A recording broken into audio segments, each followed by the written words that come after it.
Bien, esta es la guía para la práctica número 2, que no es una práctica cerrada a un único modelo. La idea es que armen ustedes un modelo un poco más avanzado que el de la práctica 1, utilizando ya sea modificadores de objeto, en particular el array, ¿m? Y eventualmente utilizando otro objeto para modificar ese array o para manipular ese array, o constraints, restricciones, en particular el movimiento de la cámara, y para traquear un objeto. Y también la tercera cosa es que apliquen texturas a partir de imágenes o texturas con animación. Eh, con esos tres requisitos, la idea es que armen una escena más compleja que la de la práctica 1. Vamos a trabajar con algunos ejemplos. No significa que tienen que hacer estos modelos literalmente, pero tres ejemplos que incorporan estos requisitos. En el primero vamos a partir del cubo y trabajamos con un array.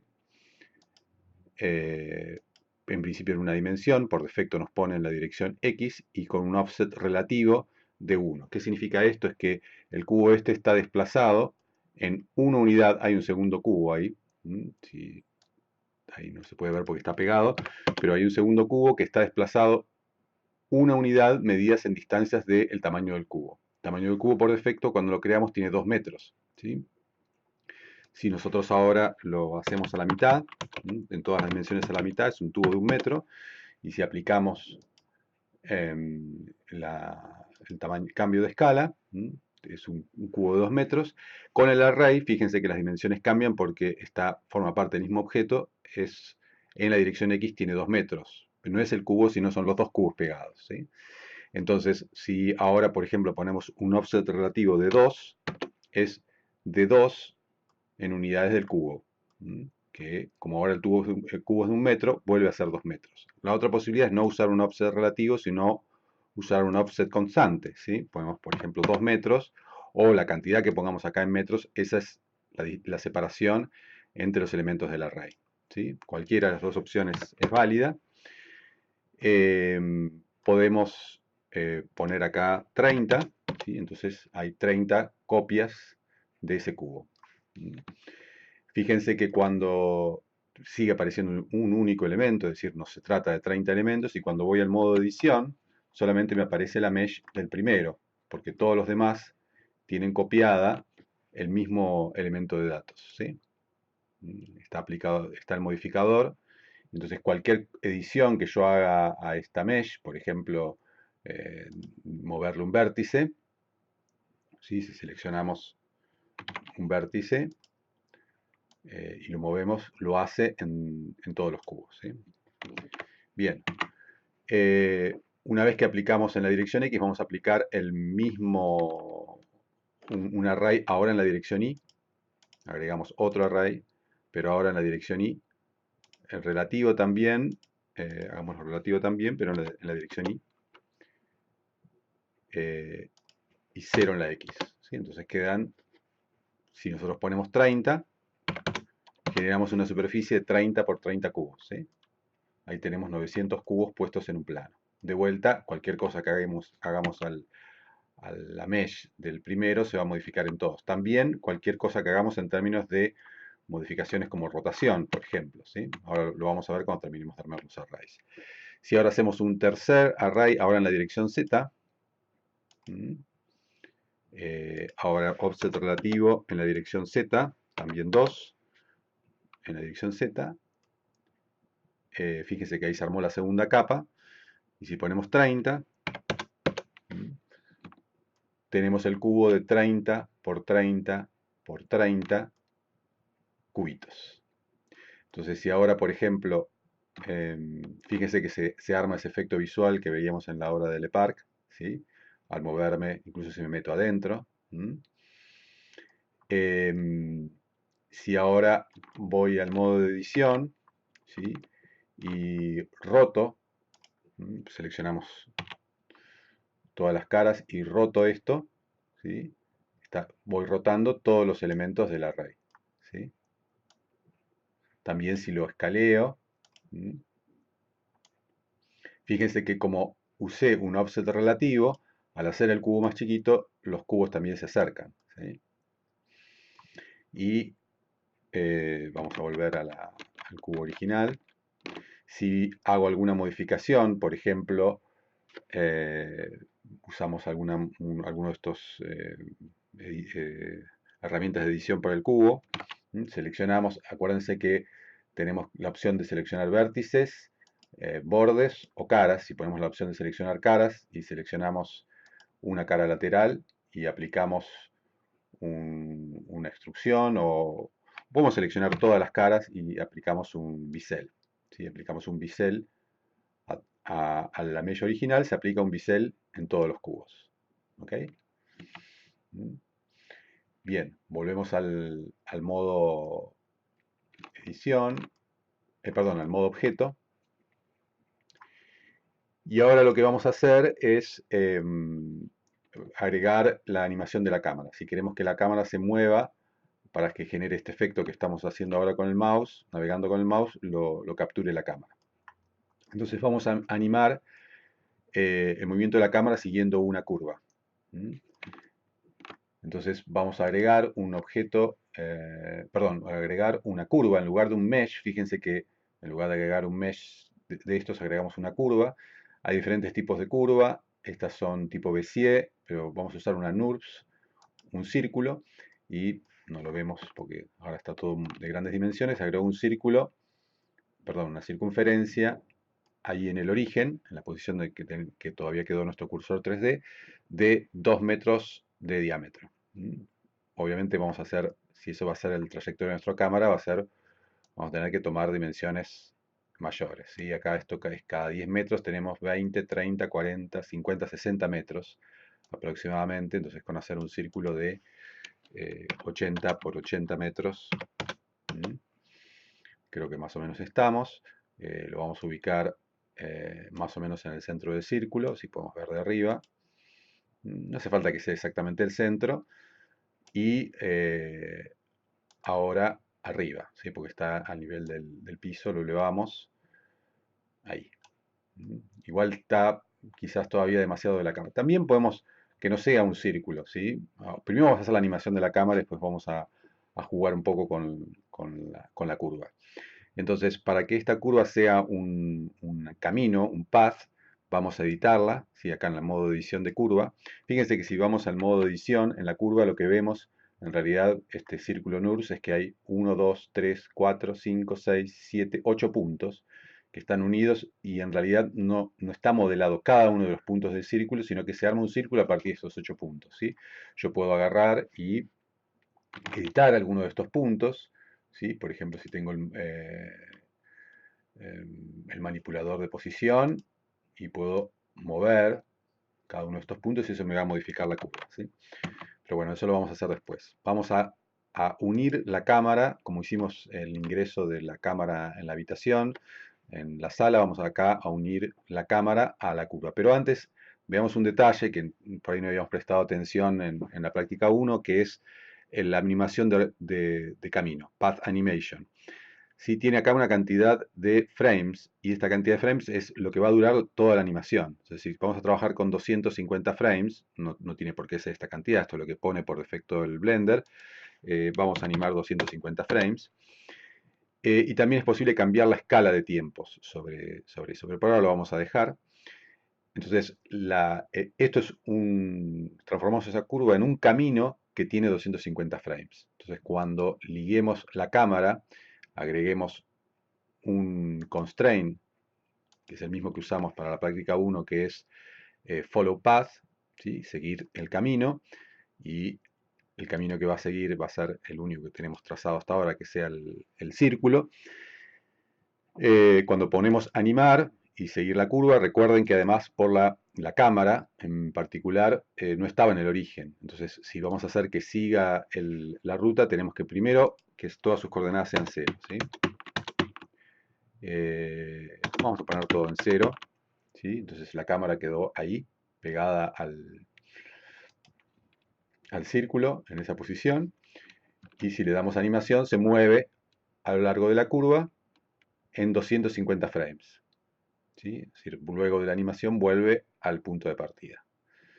¿Sí? Y está apuntando para abajo, que es la dirección por defecto en la cual se crea la cámara, ¿sí? Apuntando hacia abajo, y esa es, si nos ponemos en la cámara y vemos las coordenadas locales, ahí, de la cámara, vemos que el frente de la cámara, lo azul es el color Z, el eje Z es menos Z. Y entonces, cuando ponemos que la cámara siga el path, tenemos que poner que la dirección hacia el frente que queremos la cámara sea la dirección menos Z. Ahora ven qué pasó acá. Eh, y el eje para arriba sea el eje Y. Eso es lo que estaba pasando, que nos faltaba modificar eso. Fíjense que la cámara como está definida, el eje Y es el eje verde, ¿sí? Es una convención de uso de la cámara donde el eje Y está hacia arriba. Entonces recuerden siempre que tienen que poner menos Z hacia adelante y Y hacia arriba. Entonces la animación de la cámara quedó siguiendo esa ruta. Ahora las dimensiones son mucho mayores. Y tenemos esta influencia que de alguna manera me dice, acuérdense que la cámara originalmente estaba en el origen, si yo lo pongo más o menos va a estar más pegada o menos pegada a la curva, ¿sí? Si ponemos 0 se va a quedar pegada al origen y si ponemos 1 va a quedar bien pegada a la curva, que es lo que queremos por ahora. Y la otra modificación que podemos hacer es que apunte a un lugar determinado, ¿sí?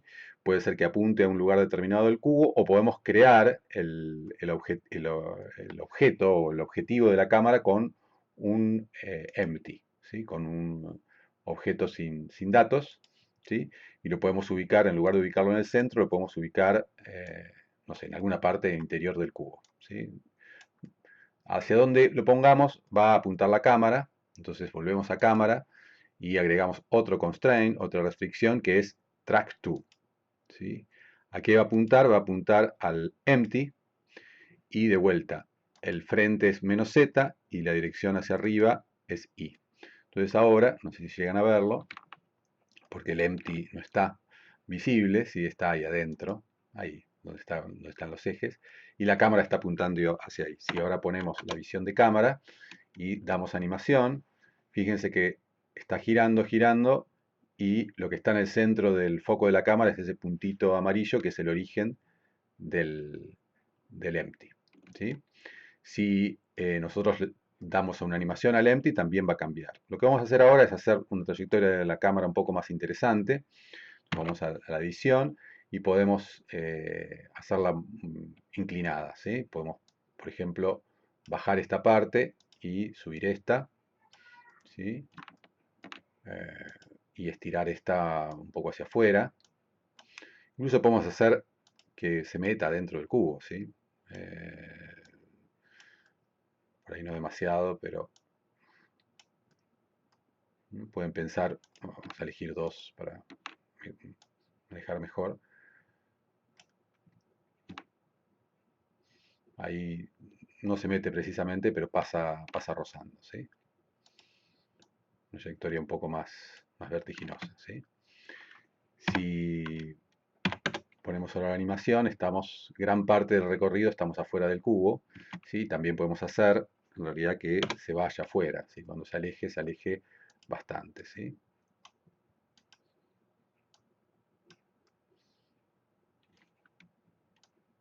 Y alejamos este punto también.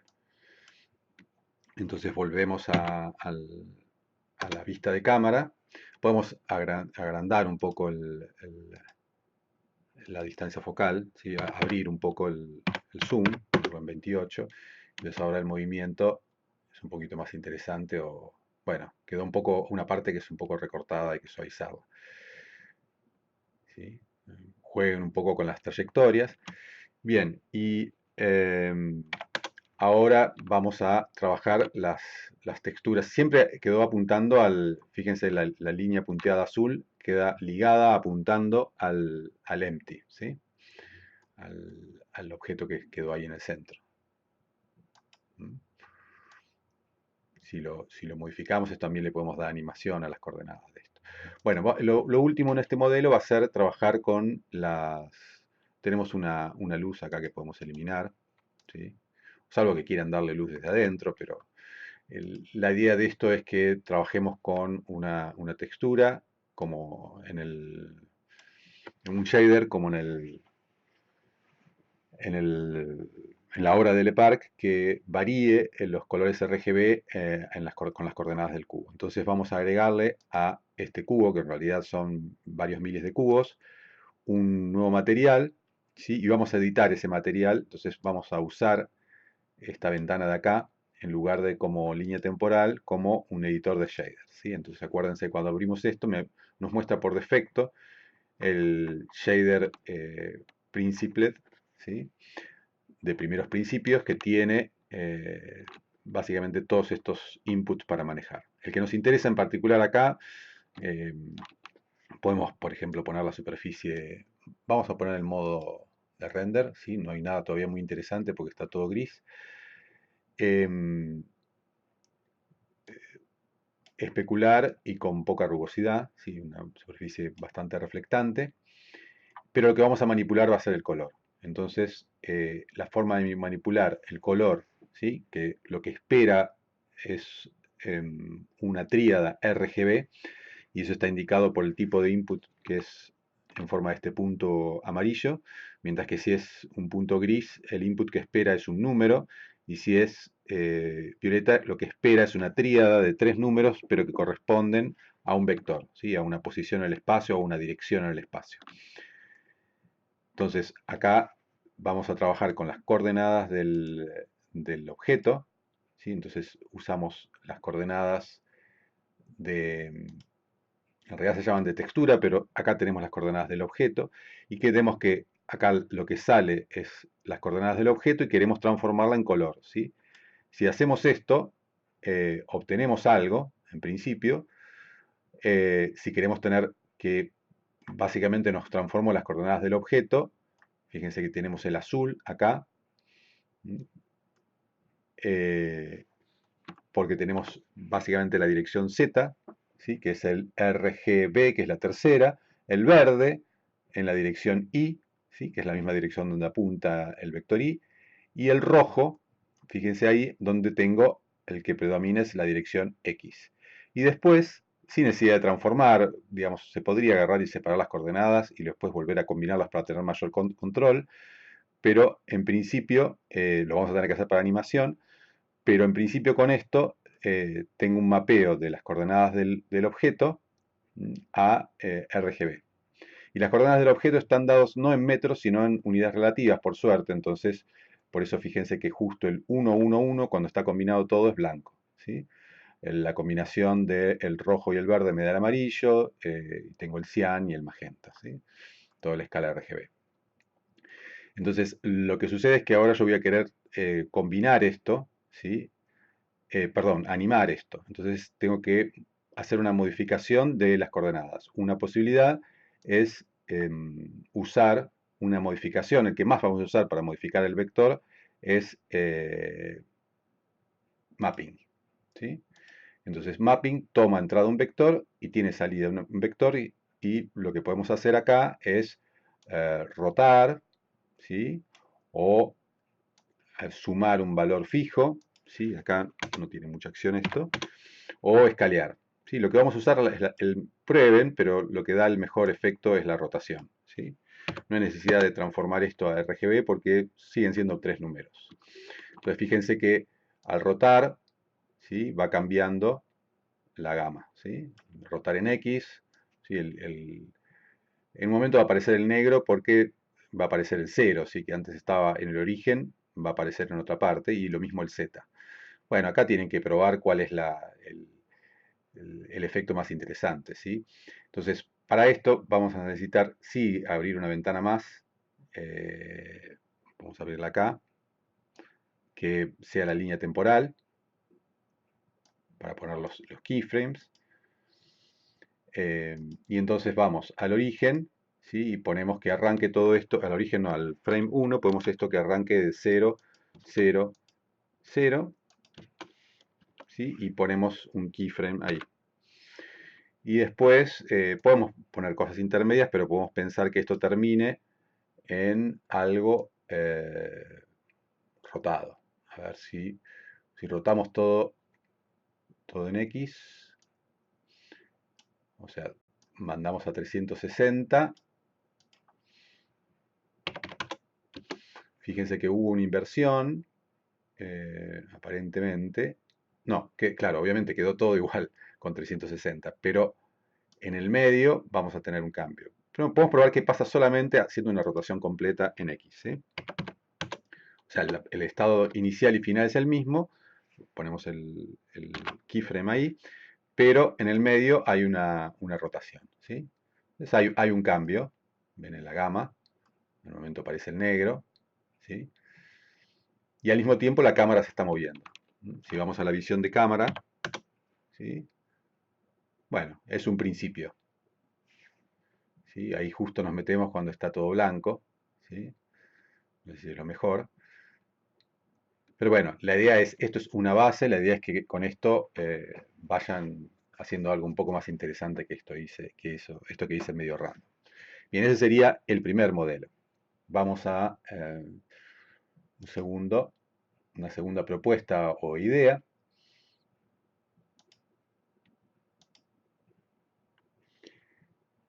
Bien, y partimos de lo mismo, haciendo un array con el cubo. Entonces aplicamos un array, pero ahora en lugar de usar un offset relativo vamos a utilizar un objeto para marcar el offset. Ese objeto lo tenemos que crear y conviene que sea un empty.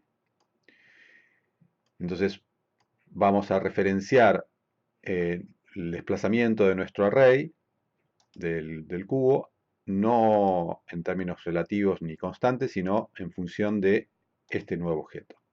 Entonces, fíjense que ahora aparentemente no cambió nada, pero eso es porque nuestro manipulador, el objeto que controla el array, está en el origen, entonces no está en la misma posición que el cubo. Entonces, si por más que coloquemos acá, vamos a colocar un número grande, 300, están los 300 cubos del array puestos en el mismo lugar. Si nosotros ahora desplazamos el empty en la coordenada X, empiezan a abrirse todos los cubos, ¿sí? Fíjense que tenemos que abrir bastante para que se empiecen a separar, ¿sí? Ahí tenemos los 300, ¿sí? Bueno, la gracia de esto no es, digamos, esto en principio no habría mucha diferencia con trabajar un desplazamiento relativo en la coordenada X, Y, Z. La gracia de esto en general tiene que ver con utilizar la rotación o la escala. Entonces, lo que vamos a hacer es utilizar un desplazamiento en la dirección X, vamos a ponerle 2,5 y nada más. Y una rotación en el eje, y una rotación. ¿Sí? Fíjense que si ponemos una rotación en el eje Y, en realidad, ponemos una más chica, en realidad lo que está pasando es que eh, lo que me dice ese objeto, el empty que está ahí, en la posición del segundo cubo, es tomar el cubo inicial, desplazarlo 2,5 metros para la dirección X y luego torcerlo 3 grados, fíjense que inclinarlo apenas un cachito 3 grados en la dirección Y. ¿Sí? La dirección Y es la que está saliendo para afuera de la pantalla, el eje este verde, entonces es como si tuviéramos el eje de rotación en esta dirección. ¿Sí? Si lo hacemos en lugar de esta dirección, en la dirección Z, se curva en la dirección Z. ¿Sí?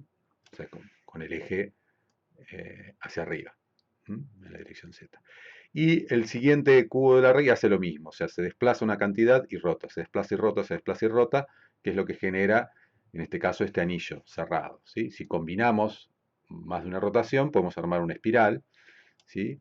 Y si rotamos a su vez en la dirección en la que avanzamos, una espiral con retorcimiento, digamos.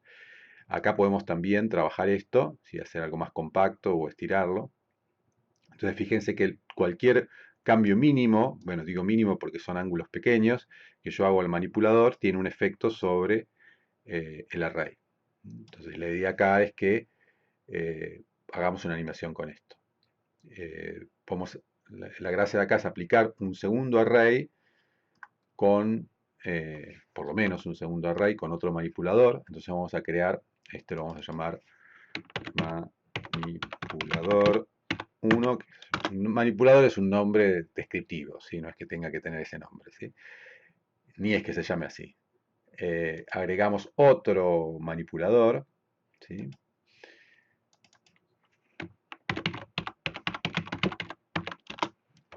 Y entonces agregamos otro array al cubo, ¿m?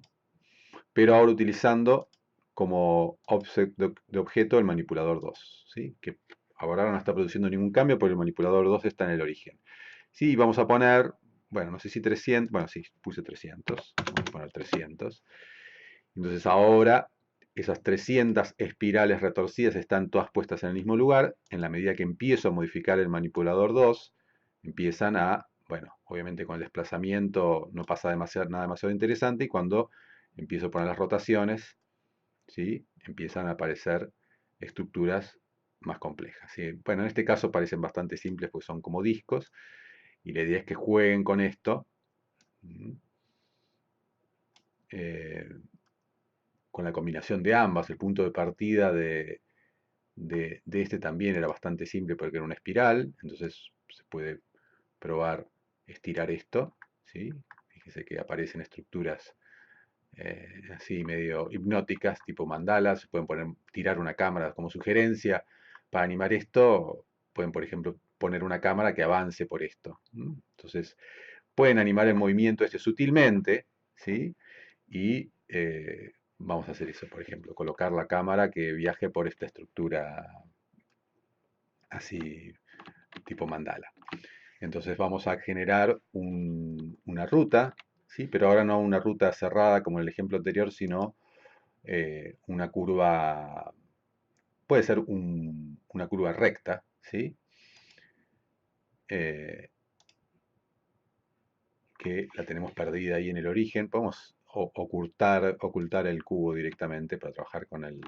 Necesitamos una referencia de dónde está. Si además ahora las dimensiones quedaron muy grandes. eh, Necesitamos una referencia de cómo movernos, pero si recuerdan, básicamente tenemos que movernos en la dirección Z, ¿sí? Para caer adentro de la espiral esta, ¿sí? No exactamente al cero, sino un cachito corridos. Ahí es donde podemos agarrar y poner el cursor 3D, ¿no? ¿Sí? Podemos poner el cursor 3D a donde queremos ir, ¿sí? Ahí. Y si lo miramos de costado, bueno, más o menos, ahí al fondo del tubo. Entonces ocultamos esto para que sea más fácil ver todo lo que vamos a trabajar. Y entonces tiene que ser una curva, una ruta que venga, es esto lo que estamos trabajando, que venga desde, dice que ahora a diferencia del círculo en el otro, esto es simplemente una trayectoria muy recta, ¿sí? El final queremos que esté, entonces vamos a colocar el final, fíjense que es el final de la flecha, queremos que esté donde está el cursor 3D, ¿sí? Y el inicio, ahora me quedo perdido, bueno, lo que pasa cuando uno se pone a editar la curva es que si no agarra el punto correcto, como la plegué sobre sí misma, la parte de atrás está acá, ahí está. Fíjense que lo que tienen las curvas de este paso nos viene bien para trabajar con las curvas, este tipo de curvas. Cada punto, además de eh, una coordenada, tiene unos manipuladores justamente que controlan la curvatura, ¿sí? Entonces nosotros queremos que esta curva arranque desde bien alto, ¿sí? Vamos a tirarla bien arriba. De vuelta no agarramos el punto. Ahí. Arranque de bien arriba y se meta en el... ¿sí? Ser posible siendo un poquito más recta. Entonces vamos a... Bueno, no estoy haciendo la edición bien porque estoy creando puntos nuevos. Ahí va. Tampoco tiene que ser una trayectoria recta. Vamos a poner esta estructura. Uf, todavía nos falta un montón. ¿Sí? Es una cuestión de escala.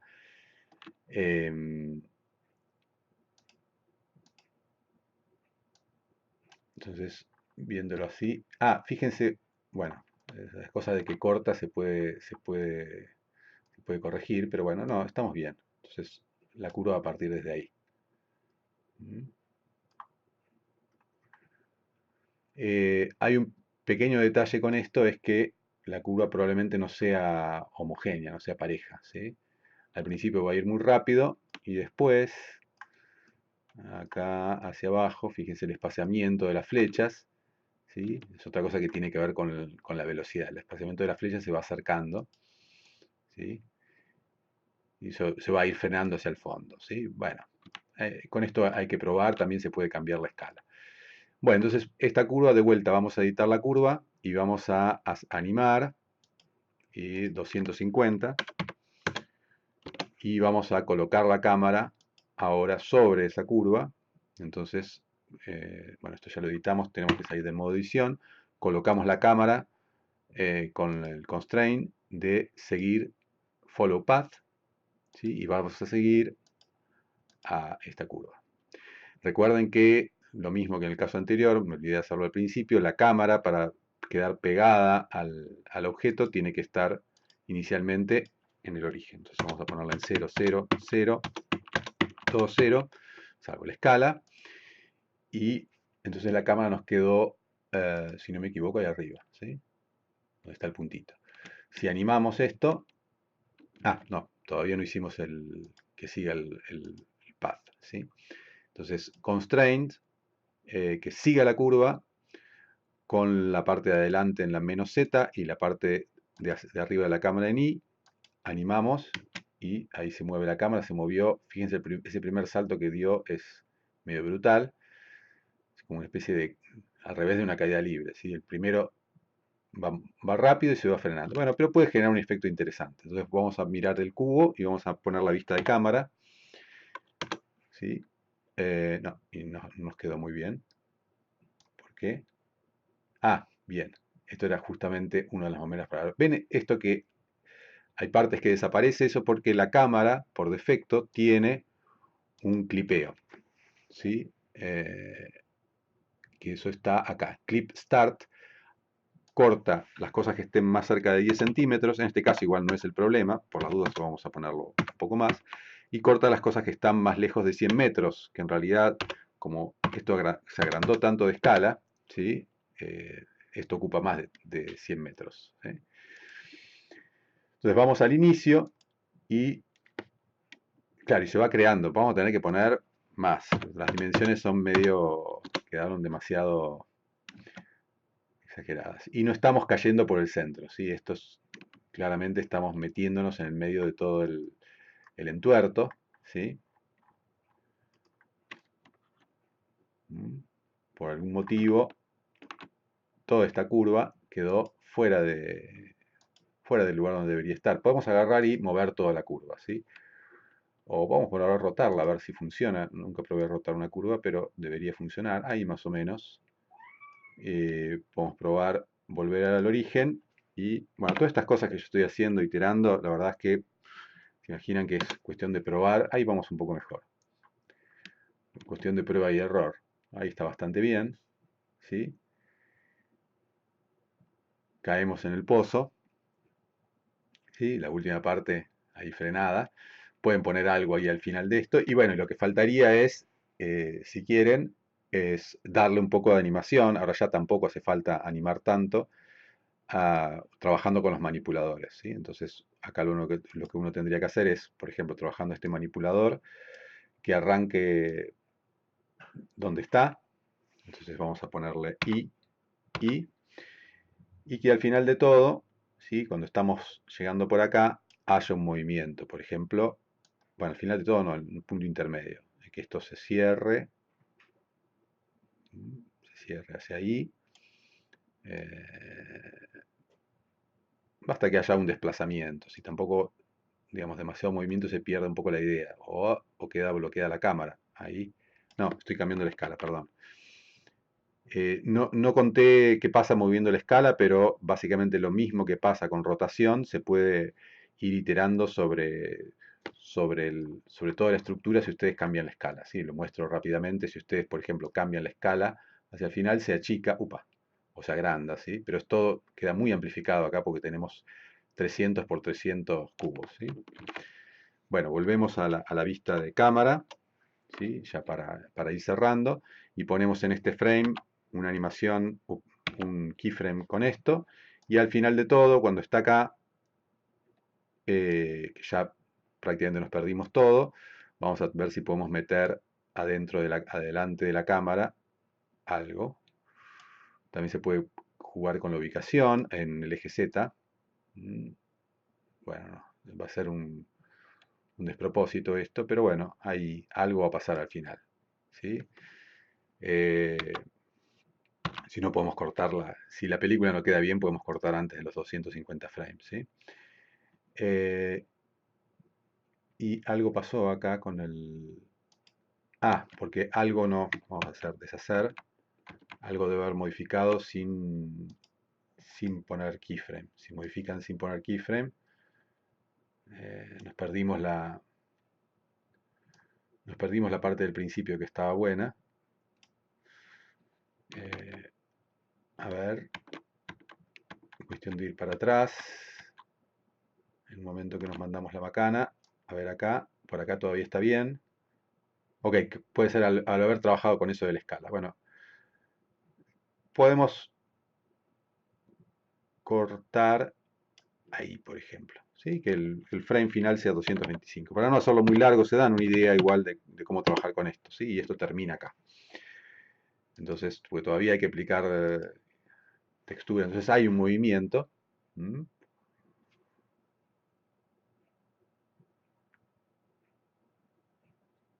¿Sí? Eh, entonces lo que faltaría esto, obviamente como con esto tiene tanto trabajo con los arrays, si vamos a aplicar al cubo, que en realidad es nuestro único objeto, nuestra única mesh, vamos a aplicarle un material, vamos a tratar de que sea no demasiado complicado, ¿sí? Entonces podemos trabajar con un color y cierta transparencia, por ejemplo. Em, Metálico no, podemos bajar la rugosidad y lo de la transparencia siempre es medio peligroso, ¿sí? Eh, hay que permitir esto para que esté la transparencia y en el render también permitir las reflexiones y la refracción, ¿sí? Tenemos una luz acá que no es muy importante, podemos aumentar la intensidad de la luz, eh, ponemos que sea sun es demasiado, ¿sí? Porque tiene una intensidad de 1000, ¿sí? Con esto de vuelta, tienen que probar, ¿sí? A ver ahí, bueno, da un efecto. Si bajamos la luz ambiente, ahí. Y bueno, trabajen con alguna textura que no se complique, no se les complique demasiado. Mm, A ver si lo vemos desde afuera.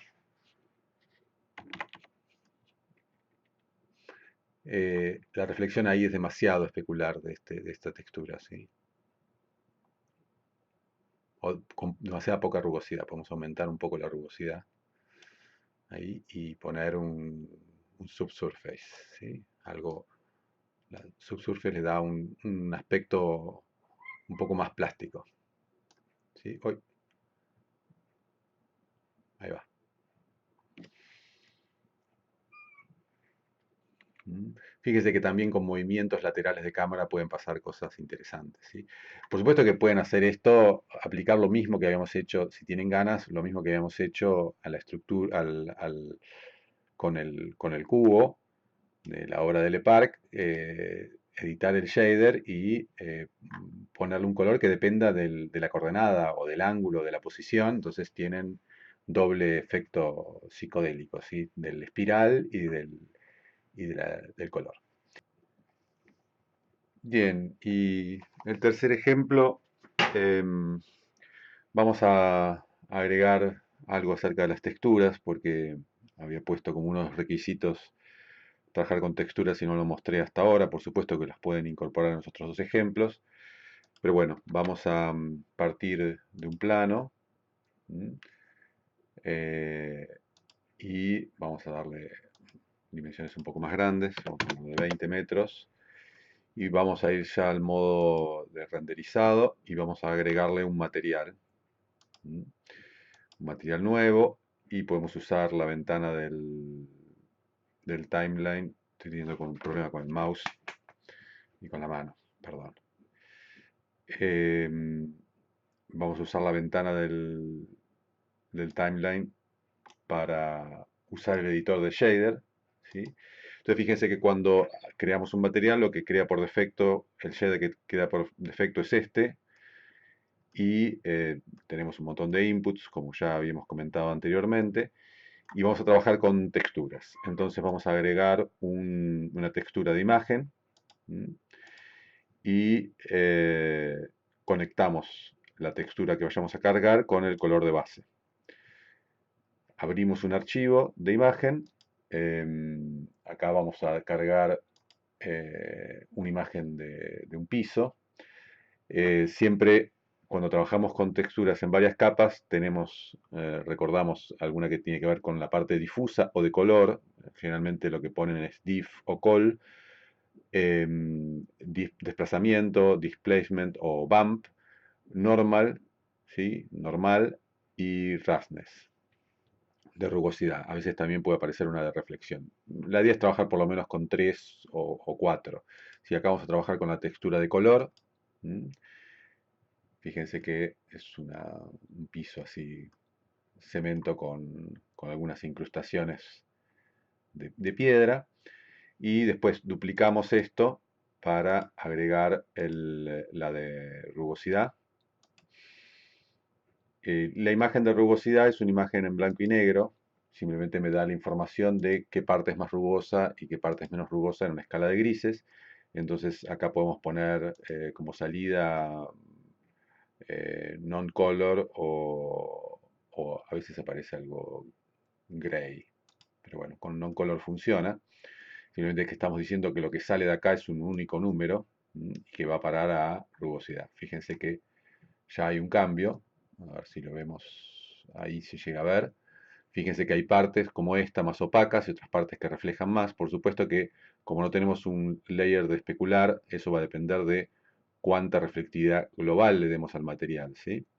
Esto se ve un poco mejor si quitamos la iluminación global. Este es un plugin, pero que no anda para el 2.8. Ahí quitamos la iluminación global, entonces se ve con una luz rasante mejor el efecto que tiene esta capa de rugosidad, ¿sí? Le da una apariencia más realista que simplemente una imagen plana. Y las otras dos que vamos a usar es las de displacement y normal. Por lo menos la de normal sí conviene usarla porque es la que nos da el hecho de que los materiales no son planos y que cada parte de la superficie puede apuntar en un ángulo diferente, con una normal diferente a la fuente de luz. Entonces duplicamos de vuelta esto y dos veces. Y acá vamos a agregar la displacement o bump. Y en la otra vamos a agregar también, ponemos que la salida de esto sea non-color, porque lo que tiene es también una escala de grises. Y la normal, que la normal, lo que saca esta imagen es un vector, y que tenemos que transformar, pero que no es color, sino, perdón, que no es todavía la normal. Entonces tenemos que usar dos nodos más todavía. Uno están acá en vector, para decirle que esto es un bump. Entonces lo de displacement va a afectar a la altura, ¿sí? A la altura, al desplazamiento de la superficie. O sea, a diferencia de la normal, lo que hace el bump es cuando hay una grieta o hay un resalto en la superficie, puede proyectar sombra incluso dentro de la propia superficie. Y esta, antes de poder conectar este punto amarillo al punto violeta, ¿sí? Que esto asume que tiene la forma de un vector, tenemos que transformar, ¿sí? Con normal map que es algo que tiene como entrada la tríada de color y como salida un vector. ¿Sí? Una vez que ya armamos el bump y la normal, tenemos la salida combinada y lo conectamos a la normal del material. ¿Sí? Y acá ya debería haber un efecto. Bueno, fíjense que el defecto es bastante pronunciado. ¿Sí? Casi perdimos la textura original porque por defecto pone una intensidad de 1 y 1. ¿Sí? Podemos poner esto en 0.2 y 0.2. El efecto es más fuerte, es el de la normal. Entonces ahí tenemos una apariencia un poco más. Todavía sigue siendo mucha rugosidad. Ah, creo que acá no puse que la salida es non-color. Eh, a ver, no sé si esto va a influenciar mucho. Sí, debería. Bueno, un poco de cambio. Bueno, entonces ahí tenemos una superficie. Está medio lavada. Sí, probablemente tenga que ver con esto, que en la especular es un poco alta todavía. Ahí va. Entonces es una superficie rugosa. Entonces sobre esta superficie vamos a crear un array, pero vamos a utilizar el modificador de randomize, de randomizar, para que el array no sea tan ordenadito. Entonces agregamos una esfera, una icosfera, ¿sí? Vamos a dejarla con las subdivisiones por defecto, si no, no queremos, como vamos a hacer un array, no queremos tampoco tener muchas caras, pero sí la vamos a hacer más chica, ponemos de 0.1 y la ponemos en la superficie del... Quedó demasiado chica. No, bueno, está bien. Va a ser una piedrita. Después, bueno, vamos a agrandarlo un poco. Radio 0.2 y lo ponemos al ras de la superficie. Igual esto del ras de la superficie se va a modificar después porque cuando randomicemos van a quedar medio enterradas en la superficie. Entonces con esto vamos a crear un array como hacíamos antes. Pero antes vamos a desplazar, bueno, creemos el array y vemos que para que quede ocupando toda la superficie. Entonces creamos un array, vamos a poner un offset relativo más grande, de 3, ¿sí? Para que estén más espaciadas. Y lo que les decía es que vamos a llevar esto a una esquina, así ya lo tenemos. Bueno, no hace falta que esté exactamente en la esquina, pero así para no tener que desplazarlo después. Y el array vamos a llenar la superficie. Sí, hay 17, bueno, demasiado.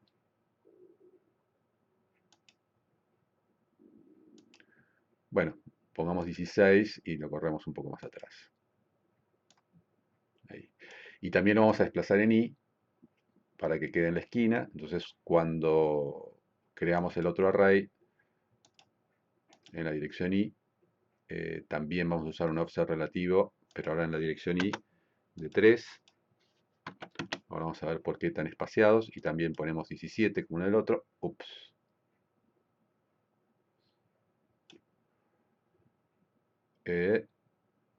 No hice la superficie. Ahí no. Fíjense que quedó, bueno, están ahí apenas apoyadas. Bien. No se ve que proyecten mucha sombra. ¿Sí? Es una sombra bastante difusa la que tienen. Eso después lo vamos a corregir con el control de sombra. ¿Sí? Hay algo que tiene Lib que cuando dos superficies están muy cerca en contacto deja pasar la luz. ¿Sí? Algo que se llama light bleed o un chorreado de luz.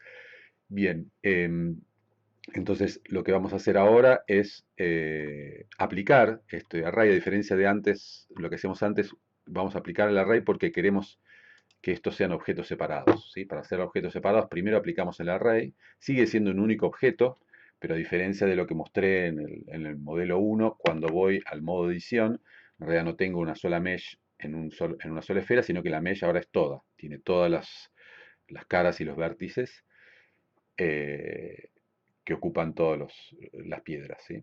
Podría modificar una piedra sin modificar la otra, ¿no? Porque apliqué el array. Pero lo que quiero hacer ahora es separar esto en múltiples objetos, en 17 por 17 objetos. Entonces vamos a Mesh, Separate by Loose Parts. O sea, de esta forma estamos separando todas las mesh que no están conectadas entre sí. Esto va a tardar un cachito.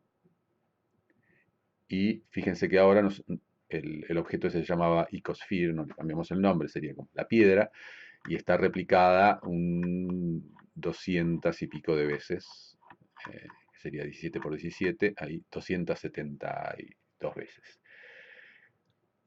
Bien, una característica, volvamos al modo de objeto, fíjense que todos estos objetos tienen el origen en el objeto donde estaba el objeto inicialmente. Entonces vamos a poner que el origen de cada uno de estos objetos, fíjense que quedaron todos seleccionados, estén en la geometría, o sea, en el centro de cada uno de los objetos. Entonces ahora cada objeto tiene su origen en su propio centro.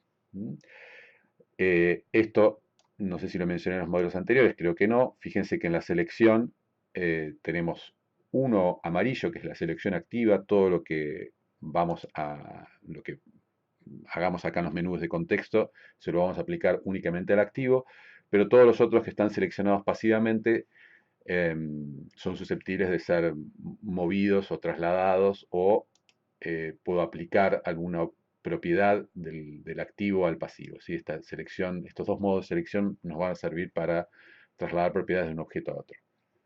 Por ahora lo que vamos a hacer es, vamos a mirar desde arriba y vamos a randomizar, aplicar la transformación de randomizar las ubicaciones, los tamaños y la orientación de cada una de estas piedras que ahora están por separado. ¿Sí? Por ahí tuve que tener el cuidado antes de cambiarle el nombre para que no se llame Icosphere. Es un detalle simplemente. Entonces vamos a aplicar la transformación acá en Object Transform, Randomize Transform. ¿Sí? Entonces se abre este menú, este panel, donde es el momento de aplicar la transformación. ¿Sí? Entonces podemos aplicar una randomización en la posición en la dirección X. Fíjense que, bueno, obviamente si hacemos demasiado se van a empezar a superponer. eh, y en la dirección Y, ahí creo que hasta 0,3 deberían estar sin chocarse, o 0,30 y pico, ahí más o menos. También podemos, en Z no lo vamos a mover, vamos a dejarlas cerca del piso, pero podemos afectar la escala, ¿sí?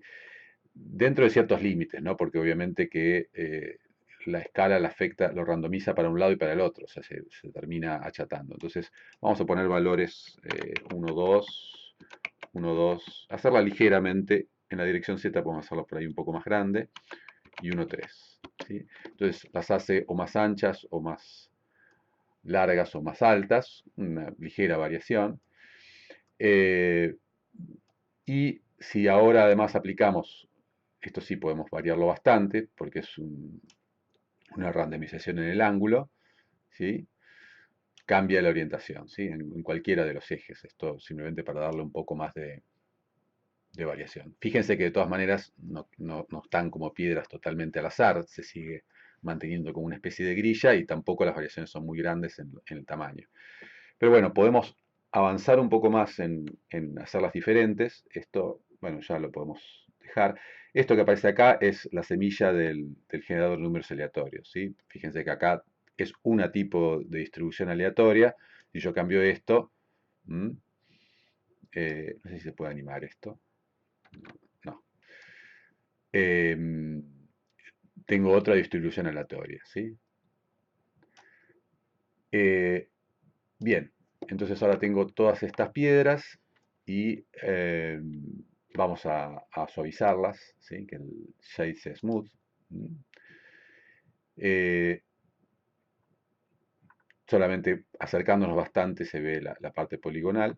Y podemos también hacerlas irregulares en la mesh. O sea, acá lo único que cambiamos, lo que randomizamos es las dimensiones de cada uno de estos objetos. Para randomizar la mesh es más práctico volver a juntar todo esto en un único objeto. ¿Sí? Además va a ser más fácil para manipular. Volvemos a juntar esto en un único objeto. Y fíjense que ahora vuelve a ser, ahora podemos cambiarle esto a piedra. Y entonces vamos a mostrar el otro efecto de randomización, ¿sí? Que también lo podemos haber aplicado al piso.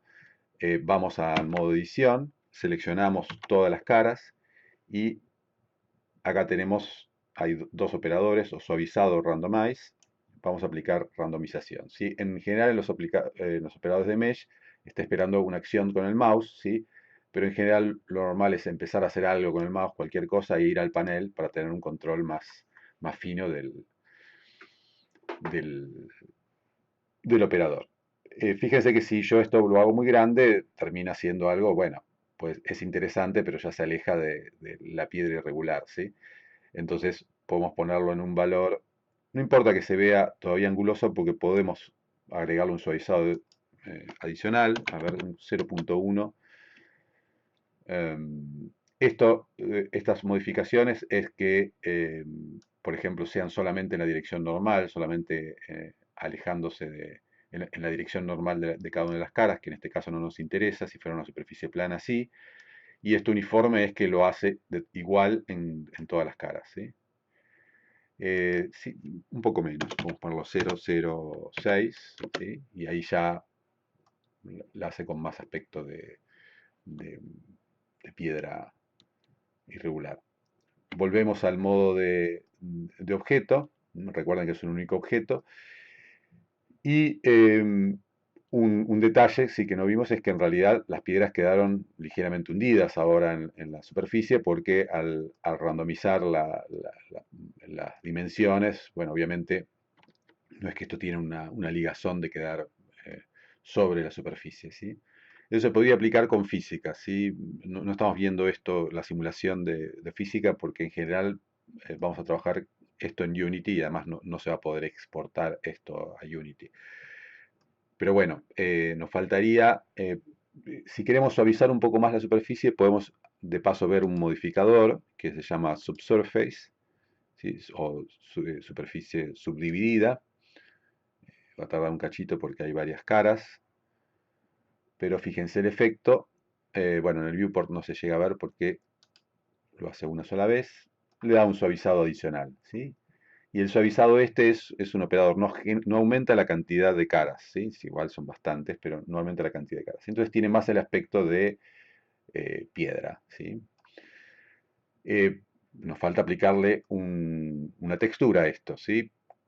Si trabajan con esto, traten de que para cada cosa generar una textura diferente. Yo por una cuestión de tiempo voy a usar para la piedra el mismo material que usé antes, que ni le modifique el nombre, ¿sí?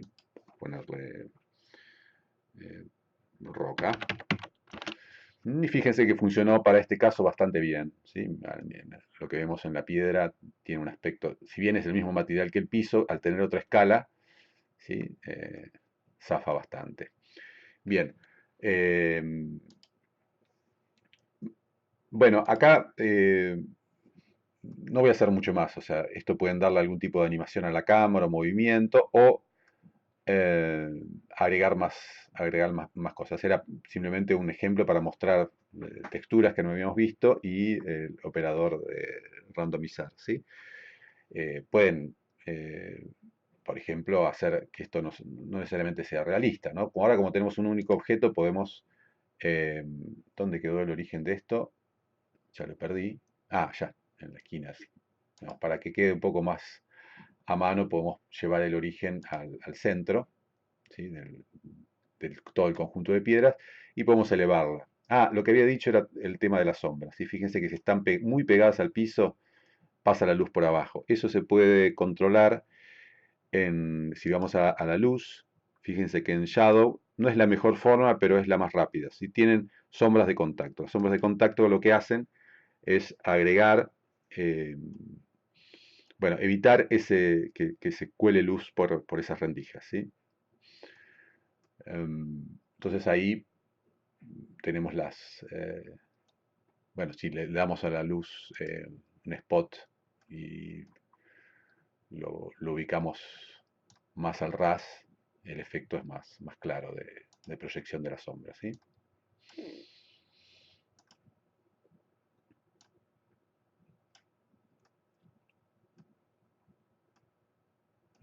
Bueno, lo que les decía es que podemos volver al conjunto de piedras y, no sé, hacerlos levitar, ¿no?